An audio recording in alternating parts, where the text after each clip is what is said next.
தமிழ் செய்திகள். முதலில் தலைப்புச் செய்திகள். இலங்கையில் டிஜிட்டல் அடையாள அட்டை திட்டம் 2 ஆண்டுகளில் முழுமையாக மாற்றம். மே மாத நடுப்பகுதி வரை இலங்கைக்கு ஆபத்து, மக்கள் அவதானமாக செயல்படுமாறு அறிவுறுத்தல். பஸ்ஸினுள் திருத்தப்பட்ட கட்டண பட்டியலை காட்சிப்படுத்துவது கட்டாயம். இலங்கையில் மின் கட்டணம் உயருமா? நாளை வரவுள்ள முக்கிய அறிவித்தல். ரஷ்ய பிரதி வெளிவிவகார அமைச்சர் விரைவில் இலங்கைக்கு விஜயம். இந்தியாவில் இருந்து நாடு கடத்தப்பட்ட 2 கட்டுநாயக்கவில் கைது. ஈரானில் தரைவழி தாக்குதலுக்கு பென்டகன் தயார்.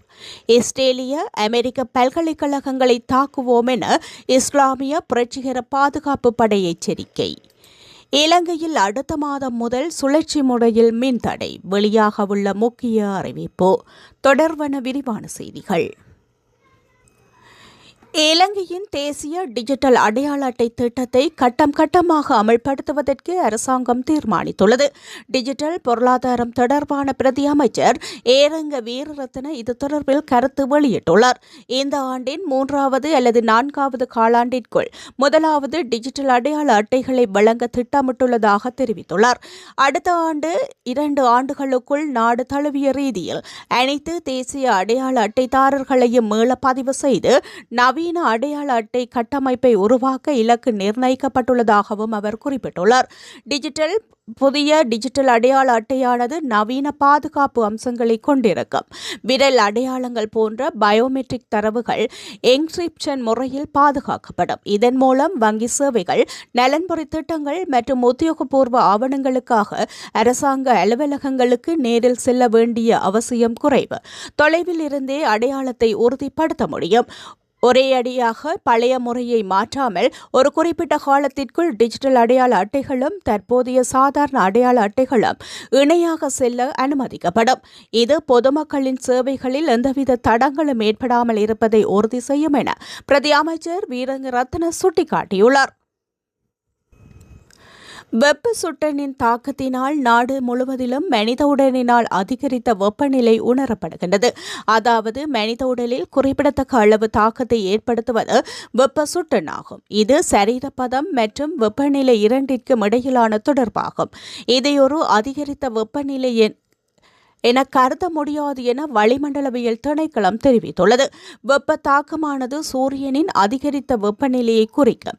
பொதுவாக வெப்பமானது 40 பாகை செல்சியஸிலும் அதிகரிக்கும் போதே வெப்ப தாக்கம் ஏற்படுகின்றது.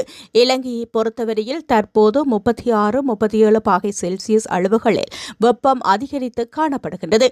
இந்தியாவை போன்று 40 பாகை செல்சியஸிலும் கூடிய அளவில் வெப்பம் அதிகரிக்கக்கூடிய சாத்தியம் குறைவு. ஏனெனில் இலங்கை 4 பக்கங்களிலும் கடலால் சூழப்பட்ட ஒரு தீவாக காணப்படுவதாலும் இலங்கையை சூழ ஏறக்குறைய 103 ஆறுகள் பாய்வதனாலும் அத்துடன் இயற்கை தாவர போர்வையை கொண்டிருப்பதனாலும் மேலும் உயர்மலை பிரதேசங்களில் வெப்பநலவு வீதம் தாக்கம் செலுத்துவதனாலும் இந்தியாவை போல் அல்லாது ஓரளவு அதிகரித்த வெப்பநிலை காணப்படும். இந்த வெப்பநிலை அதிகரிப்பானது மே மாதம் நடுப்பகுதியுடன் குறைவடையக்கூடும். ஏனெனில் மே மாதம் முதல் தென்மேல் பருவப்பேச்சு காலநிலை ஆரம்பமாகும். தற்போது நாட்டில் நிலவி கொண்டிருப்பது இடைப்பருவ பேச்சு காலநிலை. ஏப்ரல் மாதம் அளவில் சூரியன் இலங்கைக்கு மேலாக உச்சம் கொடுப்பதனாலும் அதிகரித்த வெப்பநிலை காணப்படும். இவ்வாறான சூழ்நிலைகளில் மக்கள் அவதானமாக செயற்படுவதுடன், அதாவது வெப்பத்தினால் ஏற்படும் நீரிழப்பை தவிர்த்து கொள்ள அடிக்கடி நீர் ஆகாரம் பருக வேண்டும். தேவையில்லாமல் வெளியில் காலை 10 மணி முதல் 4 மணி வரையில் நடமாடுவதை தவிர்த்து கொள்ள வேண்டும். மெல்லிய நிற இறுக்கம் குறைந்த ஆடைகளை அணிந்து கொள்ள வேண்டும் என அறிவுறுத்தப்பட்டுள்ளது. திருத்தப்பட்ட புதிய பேருந்து கட்டண பட்டியலை பேருந்தினுள் பயணிகள் பார்க்கும் வகையில் காட்சிப்படுத்துவது கட்டாயம் என மேல் மாகாண வீதி பயணிகள் போக்குவரத்து அதிகார சபை அறிவித்துள்ளது. பயணிகள் சேவை அனுமதி பத்திர நிபந்தனை 16A படி இது கட்டாயமாக்கப்பட்டுள்ளதாக அந்த அதிகார சபை வெளியிட்டுள்ள அறிக்கையில் குறிப்பிடப்பட்டுள்ளது. பேருந்துகளினுள் கட்டண பட்டியலை காட்சிப்படுத்த தவறும் பேருந்துகளின் அனுமதி பத்திரங்கள் தற்காலிகமாக அல்லது நிரந்தரமாக ரத்து செய்யப்படும் என்றும் அபராதம் விதிக்கப்படும் என்றும் போக்குவரத்து அதிகார சபை எச்சரித்துள்ளது. இது தொடர்பான சுற்று வளைப்புகள் ஆரம்பிக்கப்பட்டுள்ள நிலையில் பயணிகள் முறைகேடுகள் குறித்து பின்வரும் இலக்கங்களுக்கு முறைப்பாடு அளிக்கலாம். 011286 086 என்ற தொலைபேசி இலக்கத்திற்கும் 0702860860 என்ற வாட்ஸ்அப் இலக்கங்களிற்கும் முறைப்பாடு அளிக்கலாம்.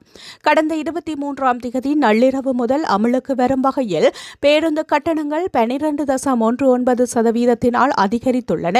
இதற்கான அமைச்சரவை அங்கீகாரமும் கிடைத்துள்ளது. அதன்படி புதிய கட்டண விவரங்கள் குறைந்தபட்ச பேருந்து கட்டணம் 27 ரூபாவினால் இருந்து 30 ரூபாவாக உயர்த்தப்பட்டுள்ளது. அதிகபட்ச பேருந்து கட்டணம் 2159 ரூபாவில் இருந்து 2422 ரூபாவாக உயர்த்தப்பட்டுள்ளது. நிர்ணயிக்கப்பட்ட கட்டணத்தை விட மேலதிகமாக அறவிடும் பேருந்து உரிமையாளர்களுக்கு எதிராக சட்ட நடவடிக்கை எடுக்கப்படும் என தேசிய போக்குவரத்து ஆணைக்குழு தெரிவித்துள்ளது. அதிக கட்டணம் வசூலிக்கும் பேருந்துகள் தொடர்பாக தேசிய போக்குவரத்து ஆணைக்குழுவின் 1955 என்ற அவசர தொலைபேசி இலக்கத்திற்கு அல்லது 071-259-5555 என்ற வாட்ஸ்அப் இலக்கத்திற்கு முறைப்பாடு அளிக்க முடியும் என தேசிய போக்குவரத்து ஆணைக்குழு மேலும் தெரிவித்துள்ளது. மின்சார கட்டண திருத்தம் தொடர்பான தனது இறுதி தீர்மானத்தை இலங்கை பொது பயன்பாடுகள் ஆணைக்குழு நாளை அறிவிக்கவுள்ளது. ஏப்ரல் முதல் ஜூன் வரையிலான காலாண்டிற்குள் அனைத்து நுகர்வோர் பிரிவுகளுக்கும் 13.56% கட்டண அதிகரிப்பை நடைமுறைப்படுத்துமாறு இலங்கை மின்சார சபை கோரிக்கை விடுத்துள்ளது. தற்போது நிலவும் கடும் வறட்சி, தரமற்ற நிலக்கரி விநியோகம் மற்றும் மின் உற்பத்திக்காக அதிகளவில் டீசலை சார்ந்திருக்க வேண்டியுள்ளமை போன்ற காரணங்களினால் உற்பத்தி செலவு அதிகரித்துள்ளதாக மின்சார சபை தெரிவித்துள்ளது. தற்போது எதிர்பார்க்கப்படும் வருமானத்தை விட செயல்பாட்டு செலவுகளுக்கு அதிகமாக 15.8 பில்லியன் ரூபாய் தேவைப்படுவதால் இந்த விலை உயர்வு கோரப்பட்டுள்ளது. இதுகுறித்து கருத்து தெரிவித்த ஆணைக்குழுவின் தலைவர் பேராசிரியர் லலித் சந்திரலால், மின்சார சபை சமர்ப்பித்துள்ள தீர்மானங்கள் தரவுகள் தீவிரமாக ஆய்வு செய்யப்பட்டு வருகின்றன. கட்டண அதிகரிப்பதா அல்லது தற்போதைய நிலையிலேயே பேணுவதா என்பது குறித்து நாளை இறுதி முடிவு எடுக்கப்படும். ஏனெனில் மின்சார சபையின் கடந்த கால கடன்கள் எதுவும் புதிய கட்டண கணிப்பீட்டில் சேர்க்கப்பட மாட்டாது என உறுதியளித்துள்ளார். ரஷ்ய கூட்டமைப்பின் பிரதி வெளிவிவகார அமைச்சர் ஆண்ட்ரே ருடென்கோ உத்தியோகபூர்வ விஜயம் ஒன்றை மேற்கொண்டு இலங்கைக்கு வருகை தரவுள்ளார். எதிர்வரும் 31ஆம் திகதி அவர் நாட்டை வந்தடைவார் என வெளிவிவகார அமைச்சு தெரிவித்துள்ளது. ரஷ்ய பிரதி அமைச்சர் இலங்கைக்கும் ரஷ்யாவிற்கும் இடையிலான 11வது இருதரப்பு அரசியல் ஆலோசனை கூட்டத்தில் கலந்து கொள்ள உள்ளமை குறிப்பிடத்தக்கது. போதைப்பொருள் கடத்தல் நடவடிக்கைகளுக்காக உதவி மற்றும் உடந்தையாக இருந்த குற்றச்சாட்டில் 2 சந்தேக நபர்களை மேல்மாகாண வடக்கு குற்ற தடுப்பு பிரிவினர் கைது செய்துள்ளனர். இந்த ஆண்டு ஜனவரி 21ஆம் திகதி கனேமுள்ள போலீஸ் பிரிவில் 4 கிலோ 423 கிராம் கொக்கைன் மற்றும் 3450 போதை மாத்திரைகளுடன் கைது செய்யப்பட்ட பெண் சந்தேக நபர் தொடர்பில் அதிகாரிகள் விசாரணைகளை ஆரம்பித்திருந்தனர். இந்த போதைப் பொருள் கடத்தலுக்கு குறித்த பெண்ணின் கணவர் மற்றும் மகன் ஆகியோர் உதவி செய்துள்ளமையும் அவர்கள் கடல் மார்க்கமாக இந்தியாவிற்கு தப்பி சென்றிருந்தமையும் விசாரணைகளில் அம்பலமானது. சந்தேக நபர்கள் இருவரும் சட்டவிரோதமான முறையில் இந்தியாவில் தங்கியிருந்த போது கடந்த 24ஆம் திகதி இந்திய பாதுகாப்பு படையினரால் கைது செய்யப்பட்டு நேற்று இலங்கைக்கு நாடு கடத்தப்பட்டனர். இதற்கமைய கட்டநாயக்க விமான நிலையத்தின் வருகை முனையத்தில் வைத்து குற்றப்புலனாய்வு திணைக்கள அதிகாரிகளினால் இவர்கள் இருவரும் கைது செய்யப்பட்டனர். கைது செய்யப்பட்ட சந்தேக நபர்கள் மேல் மாகாண வடக்கு குற்றத்தடுப்பு பிரிவினரிடம் ஒப்படைக்கப்பட்டுள்ளனர்.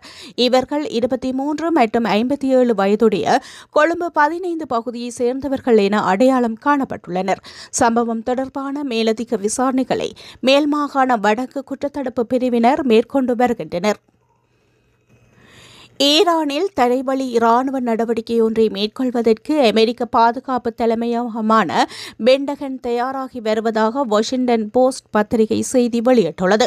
இது பல வாரங்களாக நீடிக்கக்கூடிய ஒரு பாரிய இராணுவ நடவடிக்கையாக அமையும் என அந்த செய்தியில் குறிப்பிடப்பட்டுள்ளது. இதற்கான போர் திட்டங்கள் அமெரிக்க பாதுகாப்பு தலைமையகத்தினால் ஏற்கனவே தயாரிக்கப்பட்டு முடிந்துள்ளதாகவும் தெரிவிக்கப்படுகின்றது.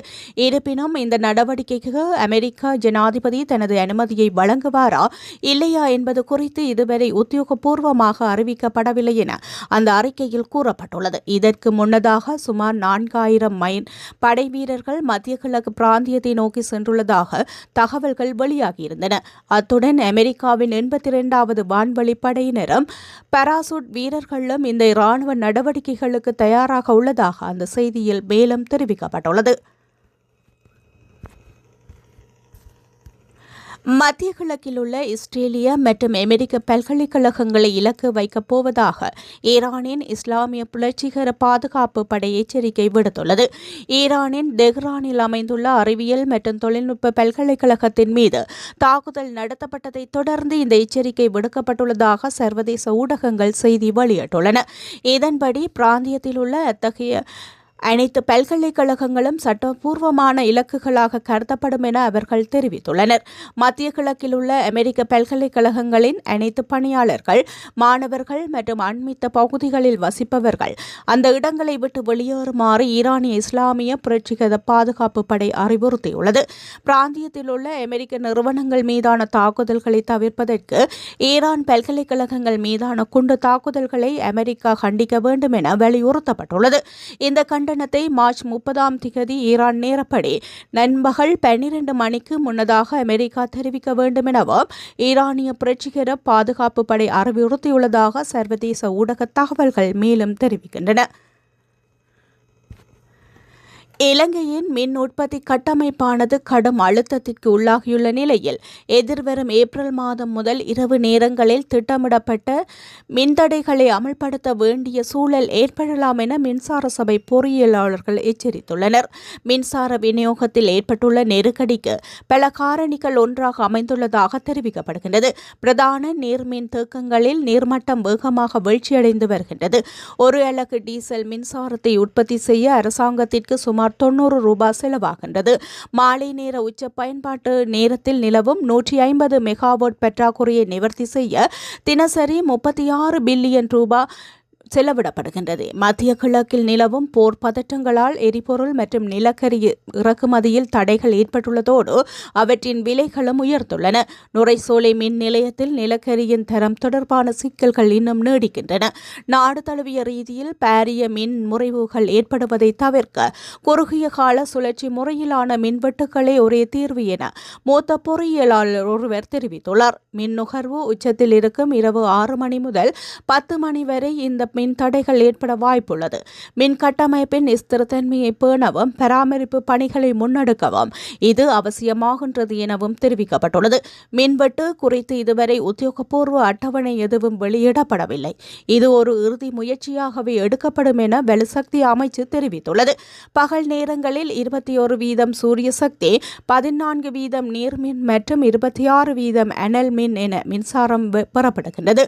இருப்பினும் இலங்கையிடம் போதிய மின்கல சேமிப்பு கட்டமைப்புகள் இல்லாததால் இரவு நேரங்களில் 1500 மெகாவாட் சூரிய சக்தியை பயன்படுத்த முடிவதில்லை. இதனால் இரவு வேளைகளில் நீர் மின்சாரத்தின் தேவை 42% உயர்கின்றது. 2030 ஆண்டளவில் தேசிய மின் கட்டமைப்பில் 70% புதுப்பிக்கத்தக்க எரிசக்தி மூலம் ஈடு செய்ய இலங்கை இலக்கு நிர்ணயித்துள்ளது. இதுவரையில் மின்சாரத்தை சிக்கனமாக பயன்படுத்துமாறு நுகர்வோர் கேட்டுக் கொள்ளப்பட்டுள்ளனர். அமெரிக்கா மற்றும் இஸ்ரேலின் கடும் தாக்குதல்களுக்கு மத்தியிலும் ஈரான் அரசு உள்நாட்டு பாதுகாப்பின் மீதான தனது பிடியை தளர்த்திக் கொள்ளவில்லை. தலைமையின் மீது மக்களிடையே ஆழ்ந்த அதிருப்தி இருந்த போதிலும் போரின் போது பெரிய அளவிலான போராட்டங்கள் நடைபெறவில்லை. சில நிபுணர்கள் இதனை போர் தொடங்கிய பிறகு உருவான அடக்குமுறை சூழலோடு தொடர்பு படுத்தி பார்க்கிறார்கள். ஜனவரி மாதம் நடைபெற்ற அரசு எதிர்ப்பு போராட்டங்களை ஈரானிய அரசு ஒடுக்கிய விதம் மக்களிடையே அச்சத்தை பரப்பியுள்ளது. சோதனை சாவடிகள், பலத்த பாதுகாப்பு படைகளின் குவிப்பு மற்றும் தினசரி கைதுகள் மூலம் அரசு தனது கட்டுப்பாட்டை இன்னும் தீவிரப்படுத்தியுள்ளது. மனித உரிமை ஆர்வலர்கள், மாற்று கருத்து உள்ளவர்கள் மற்றும் வெளிநாட்டு ஊடகங்களுக்கு போர் தொடர்பான படங்களை மற்றும் வீடியோக்களை வழங்கியதாக குற்றம் சாட்டப்படுபவர்கள் கூட குறிவைக்கப்படுகிறார்கள். ஏறத்தாழ முழுமையான இணைய முடக்கம் காரணமாக மக்கள் ஒருங்கிணைந்து செயல்படும் திறன் இன்னும் மட்டுப்படுத்தப்பட்டுள்ளது. தகவல் தொடர்பு, ஒருங்கிணைப்பு மற்றும் தகவல் ஓட்டத்தை தடுத்து நிறுத்தியதன் மூலம் போராட்டங்களை ஏற்பாடு செய்யும் நெட்வொர்க்குகள் பெருமளவில் உடைக்கப்பட்டுள்ளன. அதே நேரத்தில் அரசு ஆதரவாளர்களுக்கு மட்டும் மட்டுப்படுத்தப்பட்ட இணைய வசதி வழங்கப்பட்டு அரசு சொல்ல விரும்பும் கருத்துக்கள் ஈரான் நாட்டிற்கு வெளியே கொண்டு செல்லப்படுகின்றன. இதன் விளைவாக அரசு எதிர்ப்பு என்பது ஆபத்தானது மட்டுமல்லாமல் மக்களை ஒருங்கிணைப்பது மிகவும் கடினமாகிவிட்டது. குறிப்பாக போர்க்காலத்தில் மக்கள் தங்களது பாதுகாப்பிற்கு முன்னுரிமை அளிக்கிறார்கள். இந்த அனைத்து முறைகளுடன் சேர்த்து போர் குறித்த மக்களின் பார்வையை மாற்றவும் அரசாங்கம் முயற்சி செய்கின்றது. அதிகாரிகள் இந்த மோதலை இஸ்லாமிய குடியரசுக்கு எதிரானது என்று சொல்லாமல் ஈரான் நாட்டின் இறையாண்மை மீதான தாக்குதல் என்று சித்தரிக்கிறார்கள். இந்த வேறுபாடு முக்கியமானது. அரசு மீது அதிருப்தி கொண்டவர்கள் கூட வெளிநாட்டு தாக்குதல்களின் போது தேசியவாத உணர்வுகளால் ஈர்க்கப்படலாம். இது பெரும்பாலும் தேசிய ஒற்றுமைக்கான திரட்சி விளைவு என்று அழைக்கப்படுகின்றது.